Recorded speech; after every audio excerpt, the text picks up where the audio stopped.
Hi there, nice to see you all again. We got a new Eurovision song to listen to today. It's from Switzerland. It dropped, I believe, yesterday. I'm not entirely sure, but it's dropped regardless. And it's called Watergun by Remo. And yeah, let's see what we got in front of us today. But I feel like there was just like this intensity that they were really building there towards the end. It could have definitely just needed to really be able to actually, I guess, figure out that whole overwhelming delivery in it, because this is a massive song. It definitely has like the potential to be incredibly anthemic and incredibly like like one of these standout performances when you see it live as well. It could absolutely be one of these that just overwhelm you with intensity, with a massive impact from mainly the chorus. I think it has a great sound to it. I think the instrumental is large, but I think that maybe the string arrangement could absolutely be, I guess, elevated slightly further. I love these small details towards the end of the choruses where the strings really just kind of create this whole big whirlwind of sound, basically. It feels very alive, it feels very grand and massive, and I love those little segments. But like for the rest of the chorus, it feels like there's a lot of reliance on this melody that's very memorable, I'd say. I think it's a catchy, memorable melody. I think the vocal delivery is out of this world great. It has so much substance in his voice, so that's just incredibly promising.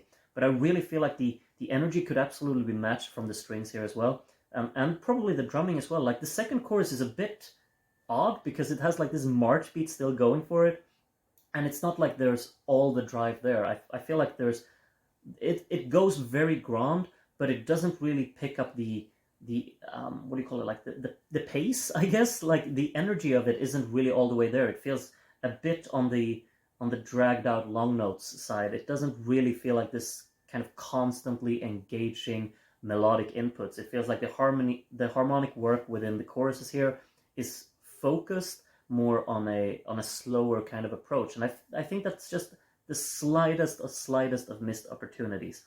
Regardless of that, the whole listening experience as a whole, I absolutely loved it. I think it's a very powerful ballad that also has like this kind of pop hook with a melody that's actually catchy, and especially when it's delivered with a vocal performance like this, it really just clicks for me.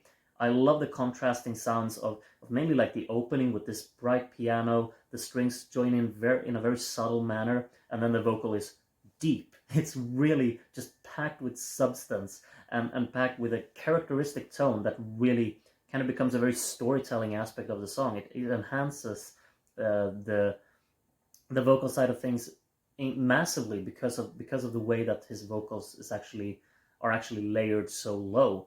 And then as the song really progresses, I think it's a very effective build for the first chorus. The strings are incorporated nicely. I like the constant kind of hits on the piano. It becomes very rhythmically engaging in the build-up, I think, because then the piano switches up its arrangement to only play the chords, but they do it in a very rhythmic way to really just kind of lead from section to section, which I think is really effective there. And when the first chorus hits, I'm just kind of showered with I wouldn't say chills, because it didn't really give me chills, but it's one of these segments that really just feel like this is compelling. It feels like we're really building towards something that's going to grow into something so massive.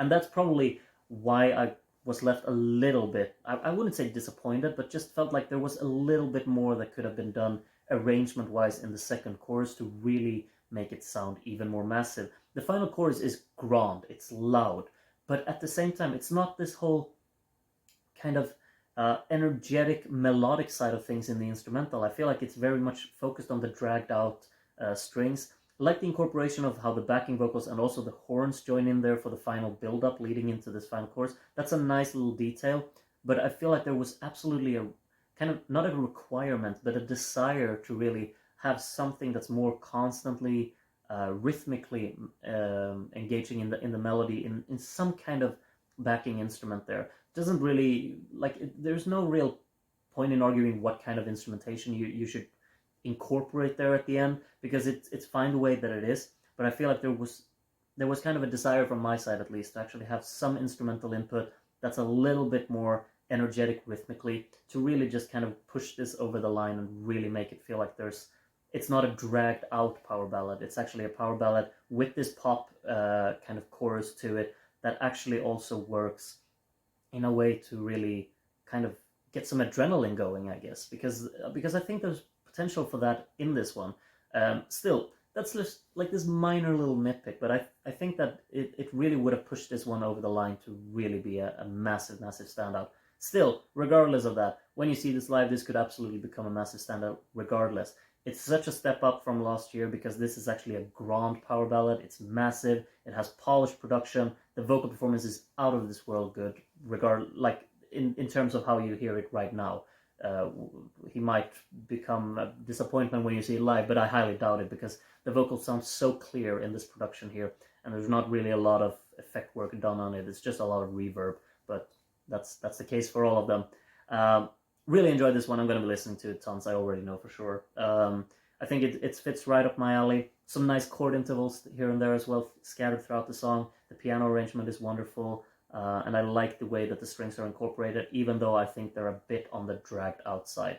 Maybe a bit too much. But like, as I said, during those final few seconds in every chorus where the strings just kind of get a bit more chaotic and hectic, those are the moments that I really live for, I guess you could say. Wonderfully arranged, wonderfully performed vocally, I gotta say. That's probably the main standout here. And a wonderful entry from Switzerland. I'm really excited about this one, and I wish all the best for them, and we'll see how things will go for them. But yeah, looking forward to getting through more songs now. We're at the final few ones they're coming up in the next few days, so excited to see the whole selection once we have it assembled. Good one today. Hope you enjoyed it too, and if you didn't, well, you can let me know in the comments why you don't enjoy this one, but I really did. So have a good one until I see you again sometime soon, I hope. Until then, take care and bye for now.